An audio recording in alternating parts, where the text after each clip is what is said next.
বড় ইনিংস, 4 ছক্কার ঝড়। এর বাইরেও কিছু ইনিংস থেকে যায় ইতিহাসের পাতায়। কিছু ইনিংস শুধু রান বা ম্যাচ জেতার জন্য নয়, তা হয়ে ওঠে আত্মপ্রকাশের, নিজের জায়গা ছিনিয়ে নেওয়ার গল্প। নাইম শেখের এই ইনিংসটা তেমনই এক অধ্যায়, যেখানে প্রতিটি শট ছিল এক একটা জবাব, প্রতিটি রান ছিল তার হার না মানার প্রমাণ। আউটসাইড অফের ইয়র্কারটা ঠেলে দিলেন পয়েন্টে, বাউন্ডারি। বল মাঠ ছাড়ার আগেই যেন সব বাধা সমালোচনা উড়ে গেল দূর আকাশে। এরপরেই সৃষ্টিকর্তার প্রতি কৃতজ্ঞতা জানিয়ে সিজদায় লুটিয়ে পড়লেন নাইম শেখ, প্রত্যাবর্তনের এক নিখুঁত প্রতিচিত্র। টুর্নামেন্টের প্রথম দিকে স্ট্রাইক রেট নিয়ে চলেছিল সমালোচনার ঝড়, কিন্তু শেষ ভাগে আগুন, আগুন। ঝড়ো 50 নিয়ে আসেন ফরচুন বরিশালের বিপক্ষে, আর খুলনার বিপক্ষে বাঁচা মরার লড়াইয়ে আরো বিধ্বংসী হয়ে উঠলেন নাইম শেখ।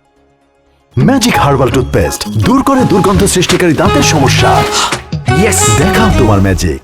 12তম ওভারে ইফতেখার আহমেদকে হাঁকালেন 3 ছক্কা, 34 বলে তুলে নিলেন ঝড়ো 50। পরের ওভারেই নাহিদ রানার শর্ট বল উড়িয়ে দিলেন ফাইন লেগ দিয়ে। দর্শকদের উল্লাসে হারিয়ে গেলেন নাইম। রক্ষা পাননি শেখ মেহেদী, রেহাই পাননি সাইফুদ্দিনেরাও। 18তম ওভারে টানা 3 বলে 1 ছক্কা আর 2 চার। তারপর সেই কাঙ্ক্ষিত 3 অঙ্কের স্বপ্ন পূরণ। 62 বল 111 রান, 6 ছক্কার সাথে 7 চার, আর ডট বল মোটে 16টা। ব্যাস, এতেই এক কাব্যিক ইনিংস খেলে ফেললেন নাইম শেখ। এখন অব্দি টুর্নামেন্টে 11 ম্যাচে 444 রান। এই টুর্নামেন্টের সর্বোচ্চ রান সংগ্রহ বনে গেছেন মোহাম্মদ নাইম শেখ। গড়টা 44.40, স্ট্রাইক রেটটাও 150-এর আশেপাশে। সমালোচনা তাকে পুড়িয়ে ফেলতে পারেনি, বরং আরো ধারালো করেছে। এই নাইম শেখ শুধু রানই তোলেননি, উত্তর দিয়েছে ব্যাটের প্রতীকী আঘাতে, প্রতীকী বাউন্ডারিতে।